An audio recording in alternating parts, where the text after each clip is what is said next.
Doyers, yet again, emasculate the Mets 10-2, and they now lead 3-1 in an absolutely upside-down National League Championship Series. It is lopsided. It is a mismatch. Game 5, we'll be right back at it later on Friday at Citi Field. Jack Flaherty, the guy the Dodgers got from the Tigers at the trade deadline, can send them to the World Series yet again. And he will go against, I believe, Kodai Senga, although last I checked that, it doesn't really matter. Whoever the Mets pitch sucks. The bullpen game, essentially, for the Mets. It doesn't matter who starts. All right, so let us discuss. I know it's tough for the trolls. My condolences. I know, you're going to hiding. Question, how should Francisco, better story in the losing locker room. So the question is, how should Francisco Lindor feel about the state of the Mets? He's the headliner on the Mets. So I've got Anchorman, Madison Avenue, and Webinar. And we will combine all of these things together, and we are going to give you breathing room, which is what the Dodgers have right now in this series. They have breathing room is what they have. So, the obvious answer is where the Mets are. How should they feel about this? Deflated, right? You had all this hype and that everything was lining up. The Dodgers were broken and all the players that were out, and the Mets were on a burner. They had all the momentum. You had these metropolitan fans. It was really kind of pathetic. I got a lot of buddies. I worked in sports radio my entire adult life, and everywhere I've worked, mostly here, but I've had some side hustles. Everywhere I've worked, there's Mets fans. Everywhere I've worked, right? And here we are. I'm watching all these people all dressed up, ready for prom, ready to party, and they got stood up by their own team. I mean, they got absolutely stood up by the hometown team there, crumbling in front of our eyes, and boy, was it good. It was awesome. And it's been like the iconic Anchorman with Ron Burgundy. And you sit back and say, well, that escalated quickly and really got out of hand fast. This is a complete undressing, okay, public humiliation to the point now where you're like, this is a no mas situation for the Mets. From the team of destiny to a date with disaster. 3 losses, if my math is correct. I use Maller math. 3 losses by 8 runs. I don't think that's ideal, but I didn't play Major League Baseball. Maybe that's what you try to do. And based on my little chicken scratch that I wrote down, nothing is working for the Mets. They're not very good defensively. Runners here, there, and everywhere left on base. They don't move runners over. They swing at bad pitches out of the strike zone. They freeze on good pitches. There's a supply chain shortage on the clutch gene. The Mets, I jotted down 4 of 25 with runners in scoring position. That is a 160 batting average. Good afternoon, good evening, and good night. Not going so well there. Now, page 2 here. I'm going to try to help them out, even though I'm a Dodger guy. You know that. What can the Mets do at this point to save face, right? Because so far, the Mets' performance has been akin to a wet fart in the National League Championship Series. So what can they do at this point? So the obvious thing, the first thing is baby steps, right? Baby steps. You stop the humiliation and you avoid the Dodgers winning the pennant in your ballpark, right? Because if the Dodgers, I don't know if you know this, but if the Dodgers win on Friday here, that's it.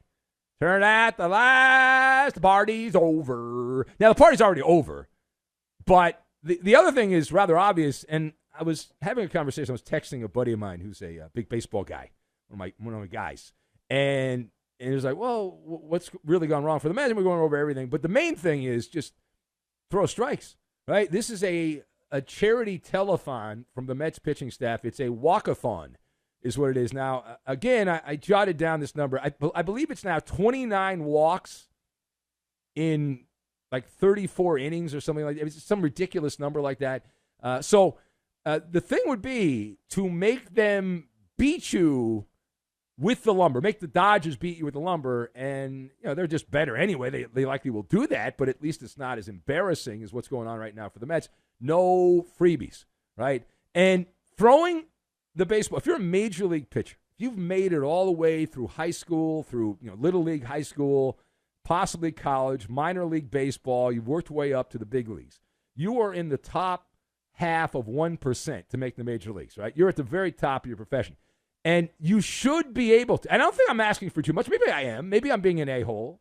To throw strikes, it should be akin to making foul shots in pro basketball, right? You see this all the time. The NBA is starting up next week. And there's no one guarding you. Like, there's literally no one guarding you. You throw it in the basket if you're an NBA player. But in this case, you throw it in the strike zone. And if they hit it, they hit it. But even if they hit it, right, the math tells you that they're going to get out 7 of 10 times, even if they swing. Right? 7 of 10 times by making contact, they're going to make an out. And if you throw 4 balls, they're going to make the base 1,000% of the time. Right? So this goes across the board. And these guys for the Mets, and I love every second of it, but they have been stumbling, falling. They look startled by everything, afraid of their own shadow on the mound. And so it's time now for Madison Avenue to come in there and change that marketing slogan for the Mets. I was actually talking to the bus driver, my guy Roberto, who used to work here. We were going back and forth about the Doyers and the Mets, and I pointed out to Roberto, he agreed with me, that they've got to change that dopey OMG slogan, and Madison Avenue's got to change it to LOL, because that's the Mets, baby. LOL, laugh out loud. Ha, ha, ha, they suck. Man, do they suck. All right, last word. So the question, well, it's not over yet, right? I mean, it's this close to being done. Why have the Dodgers been playing so well compared to the last couple of years when they were gutless losers against the Diamondbacks and the Padres? Years of malingering and heartache and collapse in the playoffs. Well, the first thing here is they've crossed over from the dark side. They've crossed the Rubicon. They've seen the light. They flipped the switch. This NLCS has been, and really the end of the Padres series, it's been a webinar.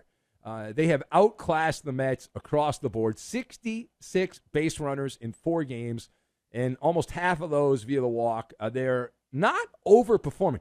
That's the thing about this that's scary for everyone else in baseball. This is not an overperformance situation. It's a follow the treasure map. Do your job. And these bums are living up to their ridiculously large paychecks and the statistics that they have picked up over the years on their baseball reference pages. And bravo for Mookie Betts. I said it earlier. I didn't think he had it in him. I thought he was going to be bowling in Nashville by mid-October, and he becomes the first player in Dodger history with multiple 4-hit postseason games. So good job by him. You got Max Muncy, who's had an out-of-body experience here. He's reached base in 12 straight plate appearances and plays just angry. Right, most of those are walks from Mets pitching, but he is now tied with the man who is the epitome of playoff baseball if you're of a certain age, Reggie Jackson, the guy who's named Mr. October for a reason.